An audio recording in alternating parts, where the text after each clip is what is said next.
Oh hey, you've got me working on my 2020 finals paper. There's a lot I have to do for this. It's going to take a bunch of time, but you know what? I'm actually prepared for once. As long as there's not like a major game I've been looking forward to for years that comes up in like the next week or something, I should be fine to get all of this done.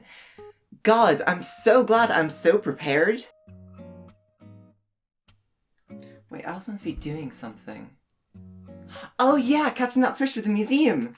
Picture this, a new Nintendo Direct just dropped. It's a mixed bag of Katamari Damacy Reroll and New Super Mario Bros. U Deluxe, the yin and yang of re-releases right there. But everybody knows what's coming at the end, a new character for Super Smash Bros. Ultimate. It's revealed as Isabelle from Animal Crossing New Leaf. She looks fun, creative. As the face of the series, she's definitely earned her place. But then...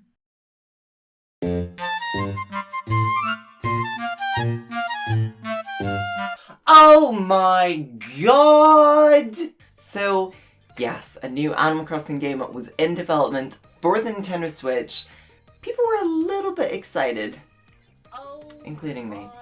But it just meant you could combine the power of the console games with the beautiful graphics, the better loading times, just all the better functionality, the power of the portable games with the ability to play it anywhere. It meant you really had to decide between actively participating in your internship or just laying in bed all day and playing Animal Crossing. I mean, I'm not getting paid either way. Now, between the reveal in September 2018 and the actual release of the game, we got breadcrumbs. But dang, those breadcrumbs were tasty. There were memes online about Animal Crossing fans being excited by just seeing stairs, and I mean, come on, like, the stairs are exciting. What do they mean? Can we place the stairs with different kinds of stairs? What do we do with stairs? There are so many possibilities. What else can we do? We'll provide you with a tent. The first actual trailer of the game at E3 2019 was a bit of a mixed bag. On one hand, we got greeted to a bunch of new things, like new graphics, a crafting system, seemingly the ability to completely customize the outside of your island, which would be the first for the main series, and a release date of the following year. Surprisingly, people didn't seem to mind this too much. Usually people hate game delays, but I guess we already knew what happened when an Animal Crossing game seemed a little rushed, so a little extra time can't hurt. And it definitely wouldn't hurt as much as this. The E3 Nintendo Treehouse event did show us a couple of new things, like the Nook Mouse achievement system, and the fact there'd be an option to be in the Northern or Southern Hemisphere, local multiplayer, and fuchsia! I was worried there would be a lack of fuchsia in this game, thank god I was wrong. A segment in the September 2019 Direct showed us a couple of other things, but I think the main thing from this presentation was customization. You can just lift trees! Suck it, Kratos! Oh, that was it in 2019? Yeah, we didn't get much. When 2020 finally rolled around, people were a little desperate. I mean, there was a 30-second ad that used a bunch of CG, and people were going crazy for this. Me included. An Animal Crossing Switch was announced, and I still don't have it, and I may be £300 richer because of that, but is that really an upside when there are pastel Joy-Cons? But finally, on February 22nd, 2020, we got what we needed. A full half-an-hour-long Direct detailing so many burning questions people had, including Rodney. Yay, woo, Rodney, yeah. And the game would keep being supported with free updates to add in different events. Yay! And amiibo support. Yes! Oh, and there was a Pocket Camp event with New Horizons stuff. This is the most amount of time I've ever spent with a mobile game. I was really desperate at this stage. And so with a month left to go, the game was pretty much set to come out. There was no more delays, the game was just gonna come out and be in our hands. Nothing could stop this, not even something like a global pandemic could stop this game from coming out. Oh my god! To choose my words better. Okay, so before I actually talk about the game, I just have to say this game launched at the perfect time. Even if it was by accident, it just seemed to launch before everything shut down and everyone had to work and learn from home. And Honestly, I feel like that contributed to how the game performed and how people viewed it. I remember walking home from my internship, picking up my pre-order from my game store, and walking home so excited to start playing. And that's the last time I've been outside since then. That's barely an exaggeration. It's been a year. You know, I don't even remember what the sun looks like. Ow, it's bright. Ow, it's too bright. Ow. But this game has been so successful from this. At the time of writing, it's the second best-selling Switch game with 30 million copies. This was always going to be a system seller, no doubt, but I can't help but think if it would have done as well if it weren't thanks to good old 2020 being 2020. But enough of all of that, enough waiting, enough delays. Let's finally open up this case so we can... Look at the inside of the case! When you boot up the game for the first time, you're greeted to a super cute cutscene of Timmy and Tommy Nook at an airport as they check your passport details. Animal Crossing has always had a cute way of starting out, whether it be someone having a conversation with you on a train or idle chit-chat from a taxi driver. But honestly, I love how this is all set up in an airport. I call myself Maya, no reason, just like the name, and then we get to customize our character. Firstly, I love how you get to just choose your style instead of having to pick a gender. It's something I'd love for more games to do of because, unless I'm wrong, I don't think there's any gender references from anyone in the game at all, at least in the English release. There's not really any restrictions on the clothing you wear, on how your natural appearance is.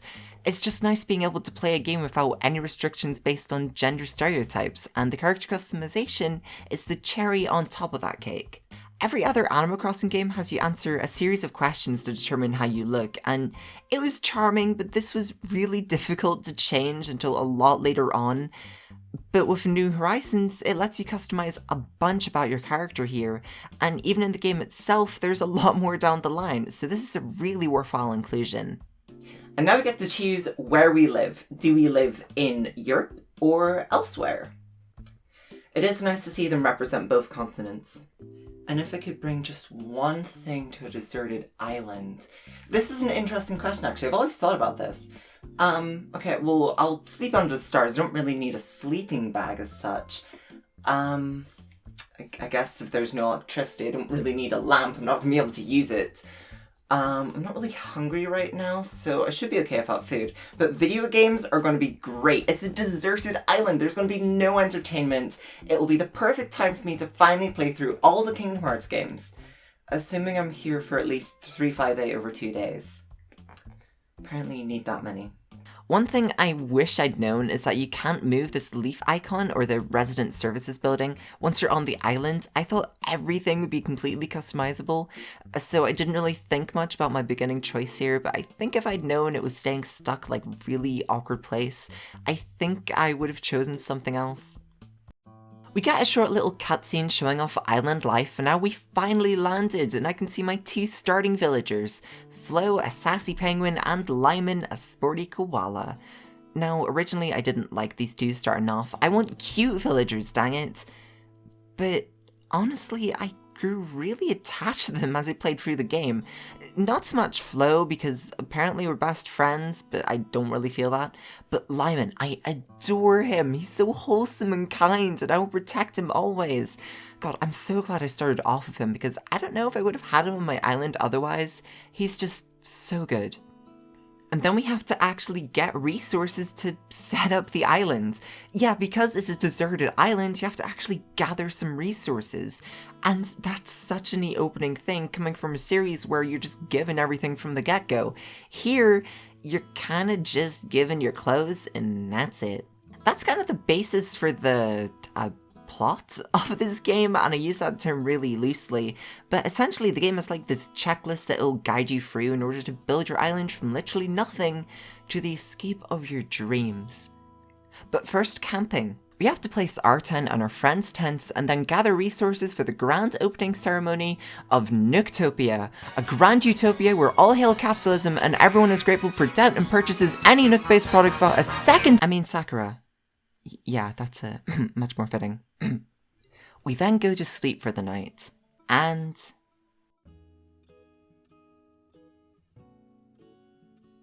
I always knew God was just dog spelled backwards. Anyway, we wake up in the morning to the all too familiar sight of debt. Thanks, Nook. But now the game actually begins, and it's really fun. A lot of the early tasks in the game I remember having so much fun with, even if a lot of those seem really mundane, like gathering resources, chopping into trees with a blunt or a sharp axe if you love chaos, picking up weeds, gathering fruit, bugs, and fish all contribute to building homes for new villagers and earning the series staple store, clothes shop, and museum, along with using these resources to craft items that you can place pretty much anywhere on your island in order to make it your own. I kinda didn't know what I was doing with this at the start of the game, more to the extent that I just placed stuff randomly because it was just so much fun being able to place items. I don't know why I put tire seats in front of a chalkboard. Who's going to learn this way? And you'll need to use these materials to craft the tools that you use throughout the game. And after a year, I still don't remember how to craft these. I constantly forget exactly what material I need, mainly because later on you can just buy them in the shop. But even now, in the early game, this was such a neat feature to have. Item durability didn't really become a deal breaker to me because it was just so neat being able to build your tools.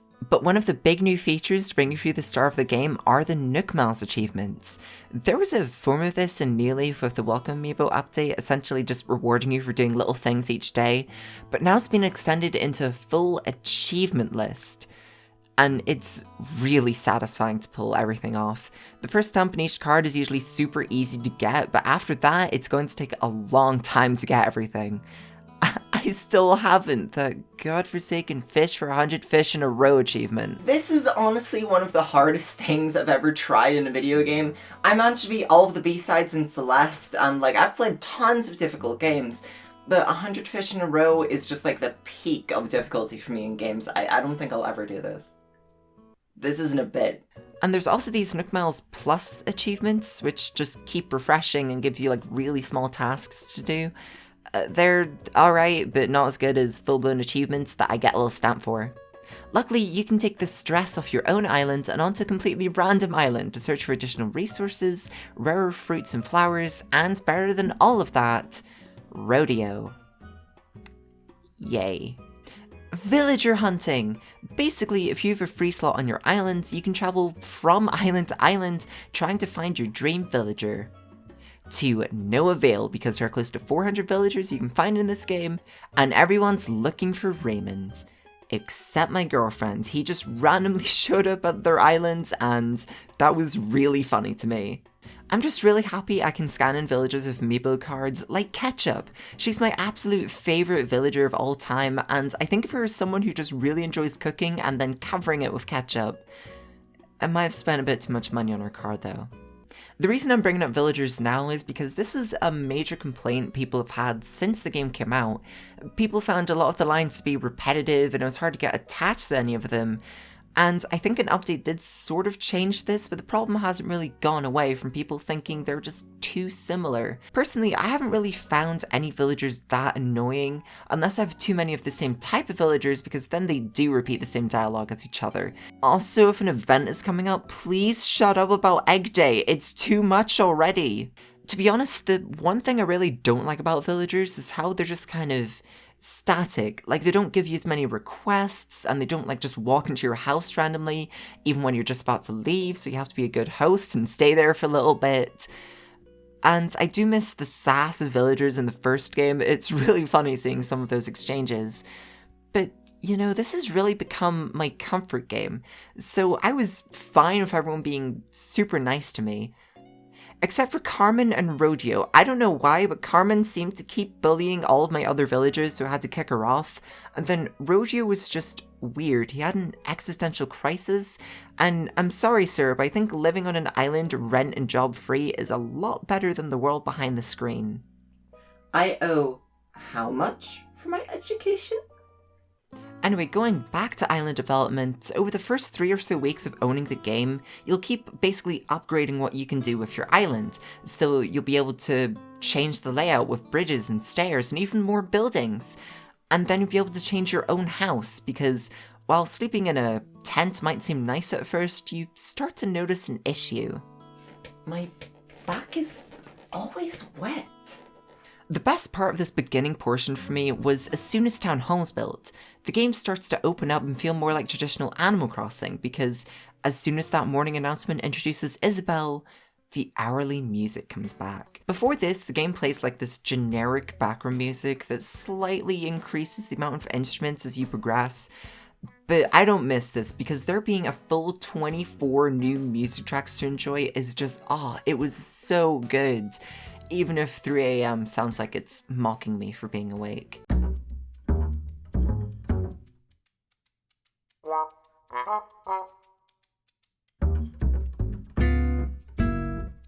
But with the right amount of effort and what seems like luck, seriously, no matter what I did, my island was still at 2 stars for just ages.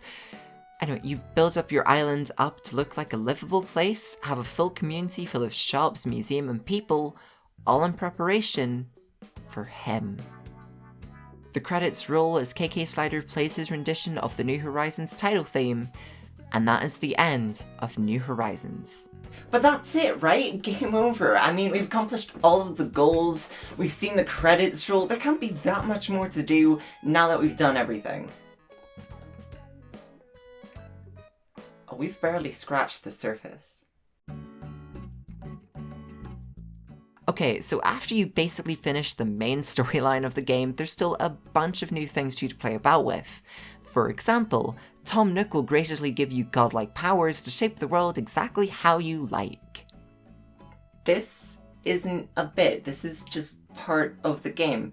You literally terraform the land. You can literally build and destroy cliffs, create waterfalls out of nothing. This isn't something a normal person should be able to do. Terraforming is the big new thing that New Horizons introduced. Now the island layout barely matters except the town hall that I mentioned before, because you can remove cliffs and waterfalls, you can move about rivers, your own house, other houses, shops, paths. Oh my god. It does have its own limitations, but I can't emphasize enough just how amazing it is to be able to completely change the entire layout of your island. I mean, sure, it's not as customizable as something like Minecraft, but you still have a ton of imaginable prospects here. Don't believe me? Just take a look at Animal Crossing Twitter. There are some outstanding creations of islands here. In my case, I don't really want to live up to these. I just kind of want a nice place to live. A part of me does look at these and say, neat, but I was more so excited to iron out the little irritations I had on my island, to the extent where my island barely resembles how I started with it. While I don't use this feature a lot, having completely reworked my island perfectly, sometimes I really get inspired and want to build something like an ice palace. And you know what? I actually did it, and it was super impressive. Until the snow melted. Ice palaces really don't have the same appeal in March. But I guess this is one of the problems with New Horizons when you get to this point in the game. There's no real given end goal aside from ones you make up. And maybe your end goal is something like completing the museum and filling it with bug life, fossils, and art. Maybe you just want to spend a year experiencing all of the events and call it a day. Maybe you want to complete the entire catalogue of items you can obtain, something which would take years of dedication and communication with friends. Or maybe you just want to relax, log on whenever the urge strikes you, not having to worry about anything I just mentioned. While I do love the game and will probably keep playing it until my Switch just combusts in flames, I do understand that this aspect of do whatever you like, with a strong encouragement to log on every day, isn't for everyone. Oh, and speaking of everyone, I haven't talked about the main thing I look forward to every single day, the special visitors. See, in previous games, there were these visitors that would occasionally visit your town, and they'd have some special purpose when they'd show up. In my experience, they weren't every single day, whereas here, they're every day, Monday to Friday, and they add a little bit of spice to your routine. Most of them, at least. We'll get to that. First of all the returning ones is Sahara, and she is one of my favourite villagers, honestly. She brings a lot of new wallpapers and floorings to the game, and they're like animated and stuff, and it's like super neat. I just don't use them. I love having a beach or a desert in my living room, but when I'm making a house, I like having a house that's like semi-natural. I mean, I guess one of my rooms is a boxing ring, and my basement is space. Either way, Sahara's neat. I like her. She makes animations, I guess. Kix also returns as a traveling salesman, selling socks, shoes, bags. I mean, I love his character arc. He went from a shoe shiner to a shoe salesman to an accessory salesman. Hopefully in the next game he's a podiatrist, because that just seems to be his dream goal, and I fully support him. Label is back, and she's trying to draw attention to her new label, Label. Yeah, I'm confused too. Honestly, while her role is super unique, she asks you to dress up in a certain style for her, I don't really do this anymore. I mean, it just kind of got in the way of what I was wearing at the time. Although it did get me to mix up my style, otherwise I just default to cute in pink.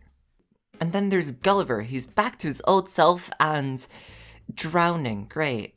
At night, you can also find Wisp once a week. He'll get spooked and then he'll lose his spirit pieces. So you have to find it and bring it back to him. The animation is kind of weird. It looks like you're holding an orb of power or something, which is pretty funny because you're this cute little villager guy and you have this big orb. But the main night visitor that everyone loves to see is Celeste. Celeste is an amazing character in the series and I love her role always, but in this game she just gives you recipes based on stars and constellations, and I love bumping into her. But it's so hard to do that. She follows star patterns on your island, and I mean, there are ways to calculate this involving math and hard concentration, but I'm not smart, so I'm just going to go and say it's luck-based. Either way, Celeste is amazing, and I love that she's here. After his first concert, KK Slider also appears every single Saturday and does his usual thing of playing any tune you want, including this amazing beat.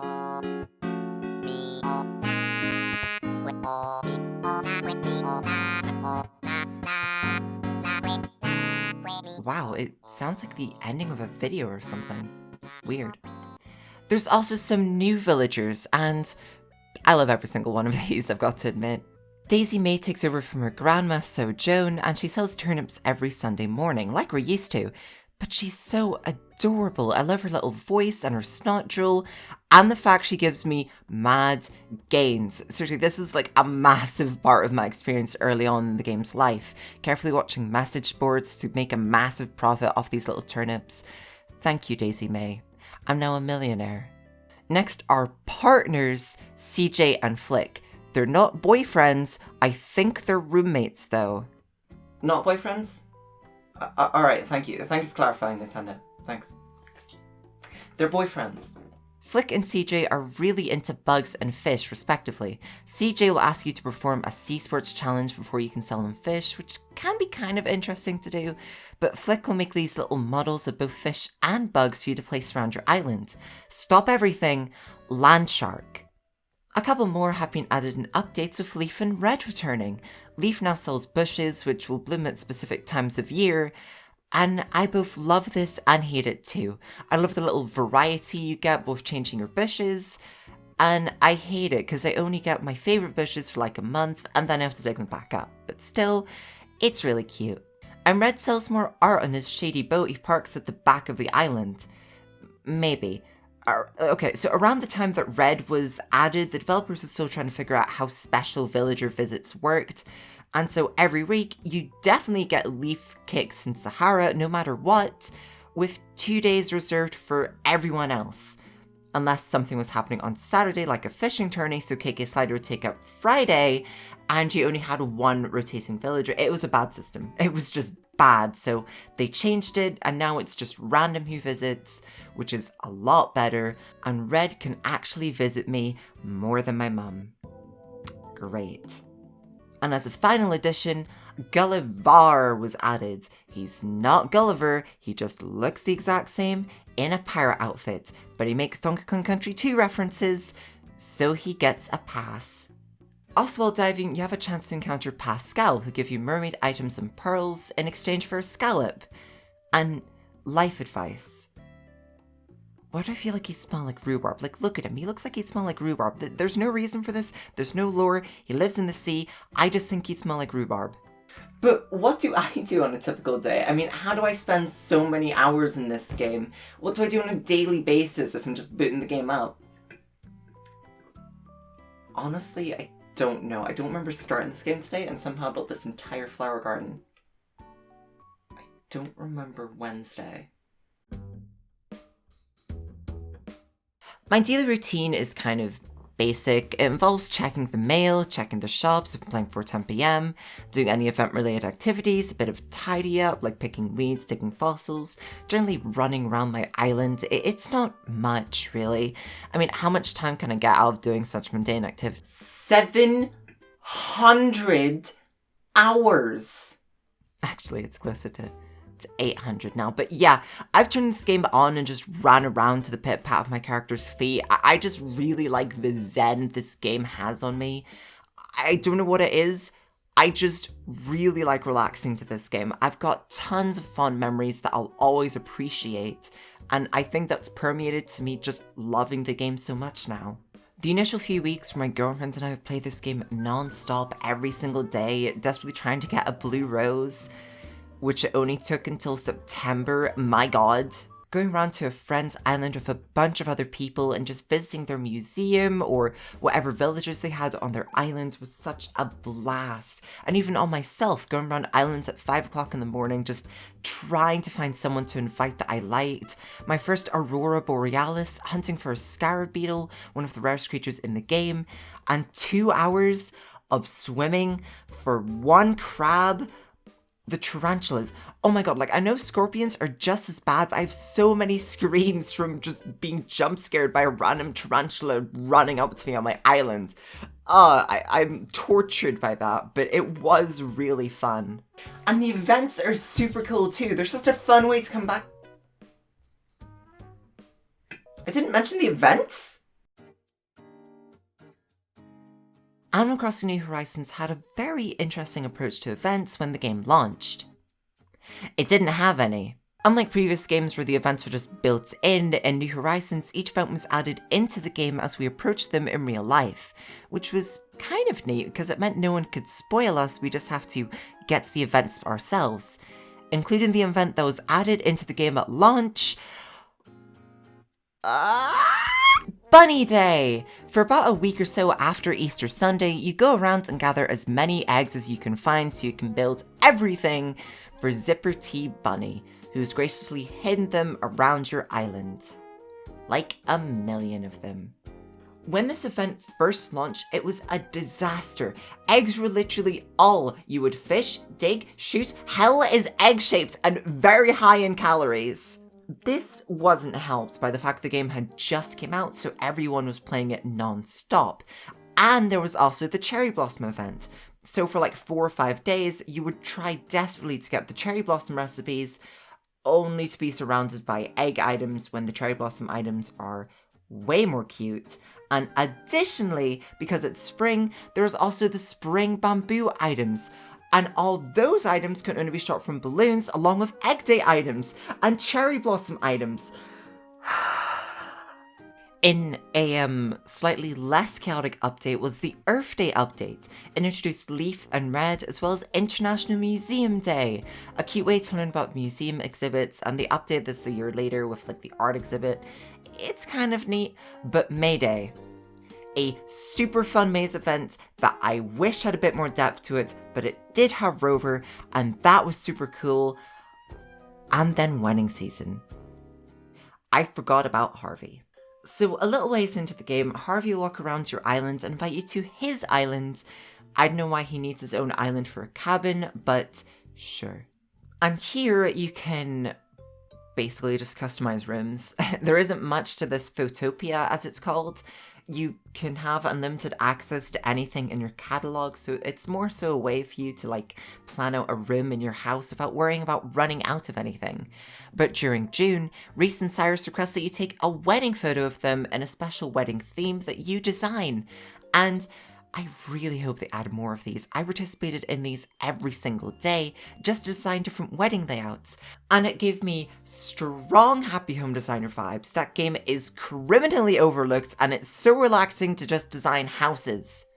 Interior design is my passion, and I love designing rooms to have unique looks to each other and just combine into one big building. Am I in the wrong career path? The next update was Summer Update Wave 1. Great, where Diving, Pascal, and Gulliver were all added into the game and just kind of filled out the island vibe, which was nice. But Wave 2 gave us fireworks. Why do these make me so happy? I get it, it's a graphical display in the sky of a virtual world, but this makes me happy, let me have this. We also got Luna, who gave us the ability to dream. Yeah, sleep was a lot more boring before August. Visiting Dream Towns was a super cute feature in New Leaf, and it was great to see it here, but this was also a complaint of what's new? Like, sure, these features are great to have back, but so far, aside from quality of life improvements, we hadn't seen anything brand new added to the game, and that was a little disappointing. Honestly, this was a big part of contention for many people. I mean, sure, at launch the game had so many new features like any other game, but the updates just kind of added in things that were in previous Animal Crossing games. So people were a little bit disappointed in each one of these. But the September update added pumpkins. This game is even more perfect now. You cannot criticize it. It is perfect. Pumpkins were a super neat addition, and I hope they add more stuff we can grow in the future. I'd love to have strawberry and carrot recipes or something, but pumpkins do make sense for Halloween. I'm a little mixed. On the one hand, the build up to Halloween was amazing. I decorated my entire island in a spooky theme. I had a face paint and a spooky costume on. I'd say my town was effectively Halloweenish, but Halloween itself, I'm honestly having a hard time remembering. It didn't really do much to stand by itself, although I do like the pumpkin recipes. I kind of wish we had to scare our villagers in a more unique way. Maybe that's the sadistic side of me finally reappearing after disappearing around when the game launched, but I don't know, it felt like it was missing a piece of it, but it was still kind of cute. The winter update was a pretty big one, adding Turkey Day, Toy Day, Saved Data Transfer, which was a sorely needed quality of life feature, and upgraded storage! Oh my god! Okay, so there's a lot of items in this game, and I'm a hoarder of cool video game things. Have you seen my amiibo collection? For months, I was struggling just to have items I wanted, and the paranoia of some items that I'd have to wait a year to get again if I threw them out accidentally. It was really off-putting, but luckily, with double the slots, now when I filled that up, I know it's going to be completely my fault, and it definitely takes a while to fill it up. Although, I think 3,600 would be better. I think, that's just me. I think that'll be unlimited storage would be even better. Anyway, Turkey Day was super cool. I loved gathering the items for Franklin, and having to swim for specific seafood was something really unexpected, and I kind of wish more events took advantage of everything the game offered at once. And Toy Day... Okay, so truth be told, I had finals around Christmas in Animal Crossing, so preparing for Toy Day kind of didn't happen to a great degree. It's kind of a blur to me from memory. All I remember is presents, reindeer, and decorations. That referring to the time-limited decorations that you had to collect a bunch of, and your town would look super pretty. I didn't, because my time was limited and I couldn't limit that time to time-limited events. I'll try again next year if I was too busy. New Year's was also around this time after Toy Day at the end of the year. You all know when New Year's Day is, I shouldn't have to explain it. This was super cute. I love how they did the countdown for this, and it was honestly really well done. I love the little items they give us to play about with. That's something they're really consistent with. I love the little items they give us, like Nook shopping.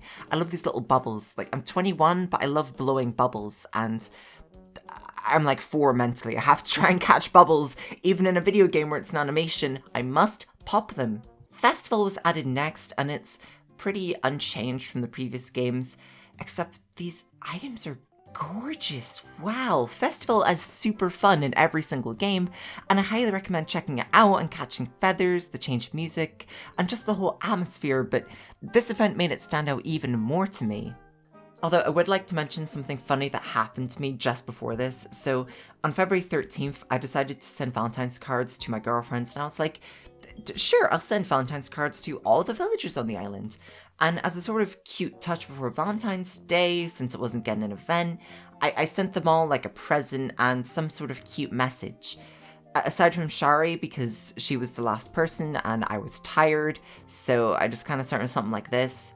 But then the next day, February 14th, I got a letter and a present from every single one of them, which I didn't know would happen. It was such a cute surprise. From everyone except Shari. I don't think she liked my message. We then got the Mario 35th anniversary event, which adds a bunch of cute Mario items to the game that I've got a whole lane dedicated to in my island. It's super cool having these coins you can fake collect and these blocks and just the power-ups and everything. I love the flag, but the warp pipe. Oh my god, the warp pipe! You can transport, it's quick travel!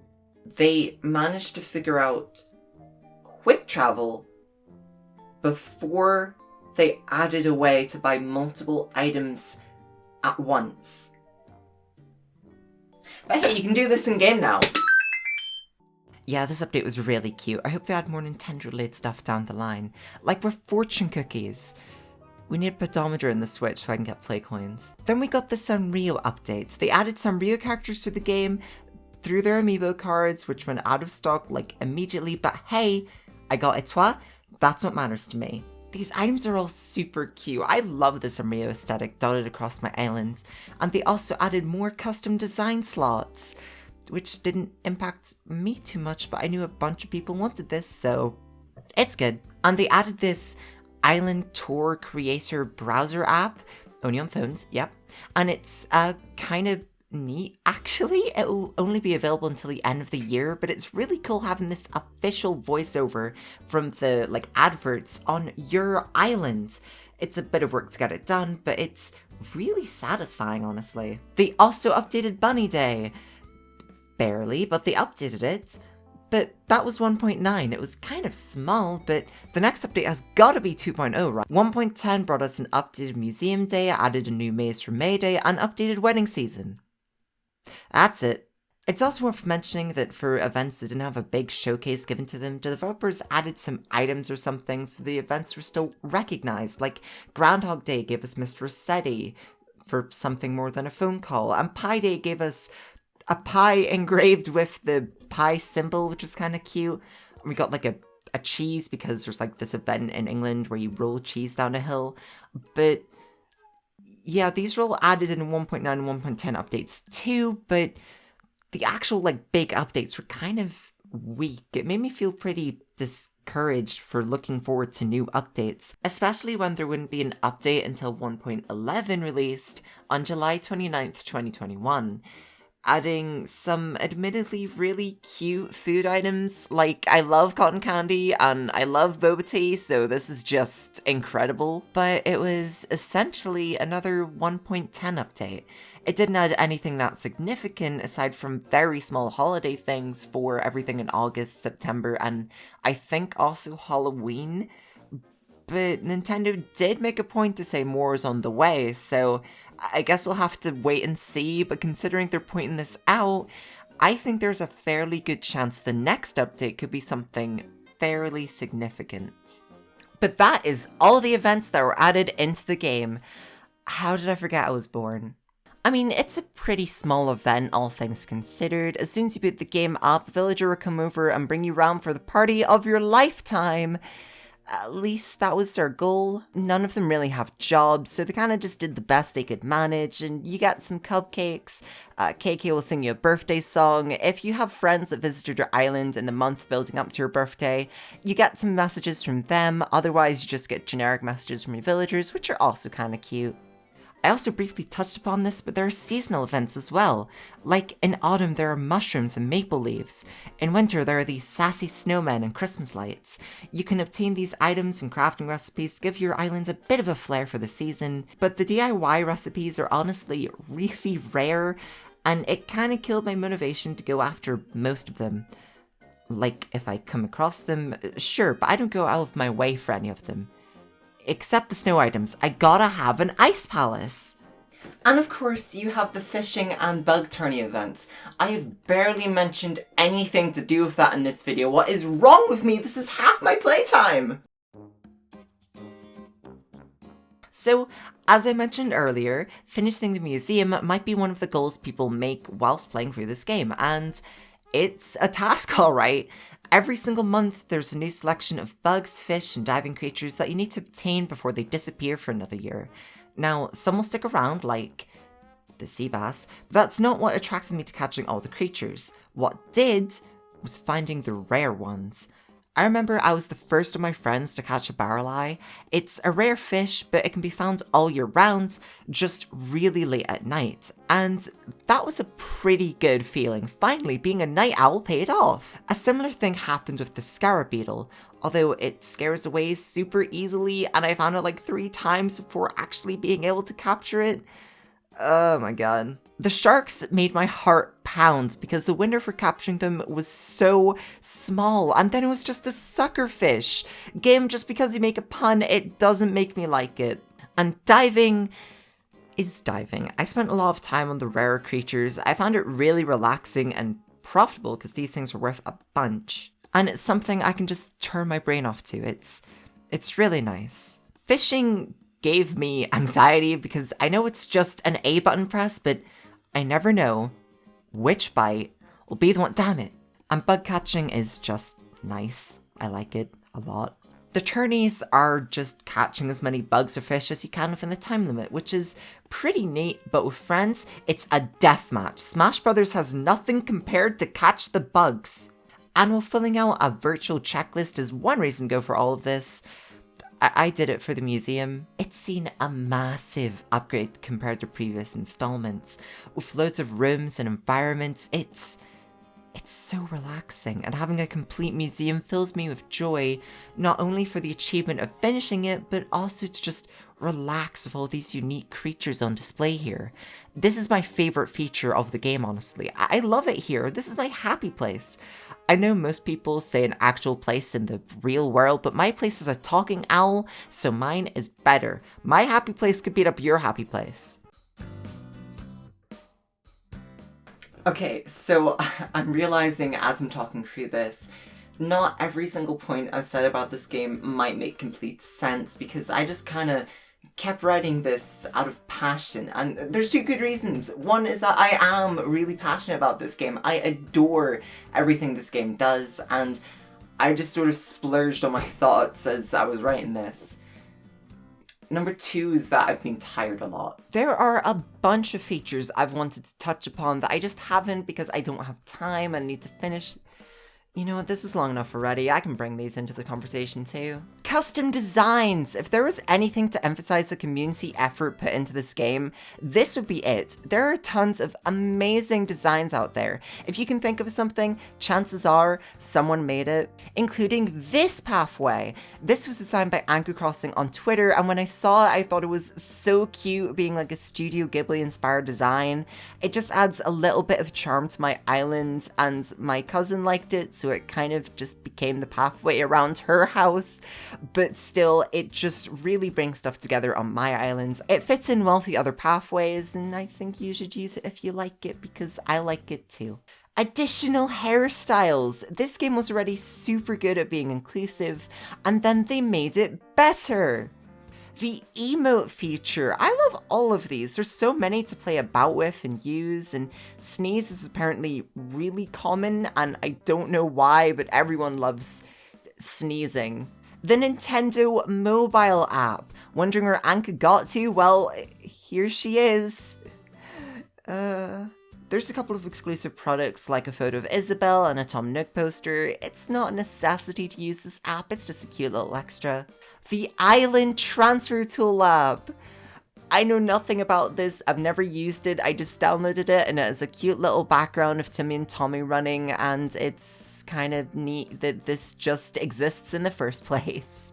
And yet, I can acknowledge there are still quite a few flaws here. There's a lot of quality of life improvements they could really easily add, like being able to buy more than one thing at once in Able Sisters, being able to more quickly fly to someone else's island, the fact that the game lags a bunch with a lot of new items added, and the major one for a lot of fans is the lack of new additions. Like, we've got a lot of updates, but we're waiting for like an oomph, something that's completely fresh for everyone.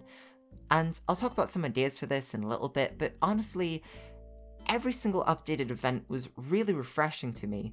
Again, this is coming from someone who didn't get fully engaged into the other games nearly as much as this one, but this was the first game that really hooked me. It got me to realize how special this series was, and the past year and a bit, this game has stayed in the top spot of a game I fully and wholeheartedly enjoy.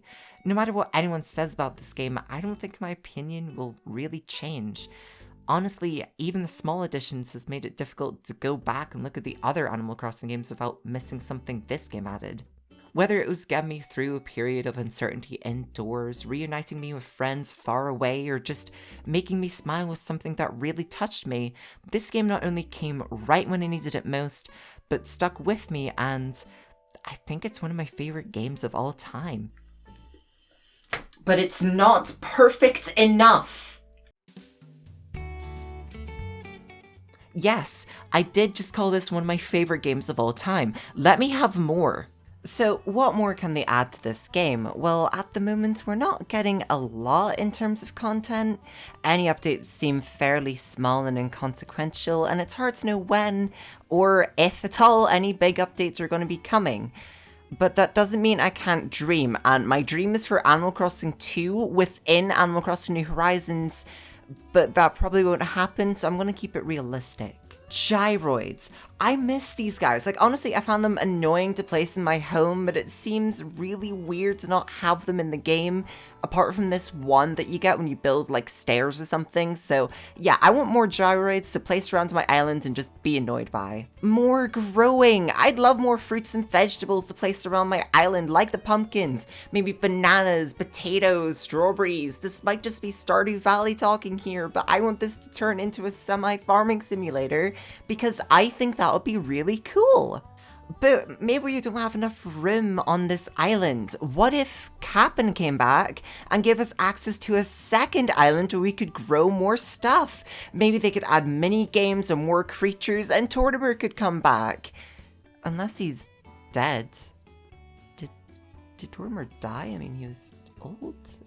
I'd love more events. Like, Mayday was fun with the fun puzzles and stuff, but generally I want more stuff like that. I'm not sure if they could do major holidays, but it's Animal Crossing. They can just make up their own things. Maybe sports day like they had in the original game, or maybe a day where you praise Tom Nook or something. I just want more events to look forward to. Especially like summertime, there isn't a lot filling the gaps here. Speaking of Mayday and like the maze hedge thing, I'd love more things like that. Maybe with dungeons or caves or something. Maybe there could be a Zelda-themed island that you'd have to crawl past tarantulas and scorpions, and at the end you'd get like a Triforce to place in your house or something. This is definitely Stardew talking now, but I just think it would be really cool in Animal Crossing. More furniture items. I love the ones we have, don't get me wrong, but I'd love more like Nintendo themed ones, like Zelda as I mentioned, and Pokemon, maybe Monster Hunter because they did that in New Leaf. I just think more furniture can never hurt this game. Maybe they could even release another series of amiibo cards with the new villagers and the special villagers, and maybe bring back older villagers that were cut, like in Welcome Amiibo.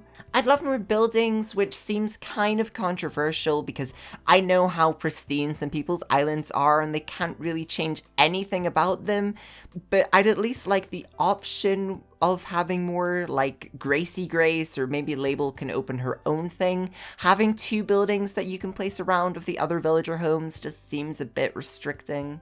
And Blathers, please, this guy needs to come back because I need caffeine, and I miss how comfortable his cafe was. Cool. Anyways, I think I better wrap this up because I'm feeling like talking about the island transfer tool for like 5 more minutes, and nobody needs that in their lives. And that was Animal Crossing New Horizons. And overall, I love this game. I love this game a lot. No matter how you may feel about this game, it's definitely an amazing game that's brought people together through hundreds of hours of enjoyment to over 30 million people. While a lot of people will bring up the lack of content and lack of updates, that's not really what I wanted to focus on. I wanted to focus on the positives, while, yes, addressing the negatives that hold this game back from reaching its full potential I would love it to reach. It's hard to tell whether Nintendo will bring major updates to this game, or simply wait for the next iteration in the series, but if we were to take this game as it is right now, I personally would still consider this game to be one of my favorites ever. And you can debate this with me, but it's my personal experience. People will compare this to New Leaf and other Animal Crossing games and say that those are so much better than New Horizons, and you're entitled to your opinions. Unless those people also like raisins. I don't think raisins are a good fruit, and I'm sick of pretending they are, so if you like raisins and don't like New Horizons, your opinion does not matter. So I guess I'll see if there's enough content to make another one of these in a year or so. Hopefully there is. Hopefully I am back here in a year talking about even more good stuff this game added for absolutely free. In the meantime though, I don't actually know what else I'm going to play. I haven't been outside in well over a year. I don't actually know what other games are out. So I'm gonna just play more Animal Crossing until I figure that out. I'm thinking of doing a second flower garden with a lot more trees.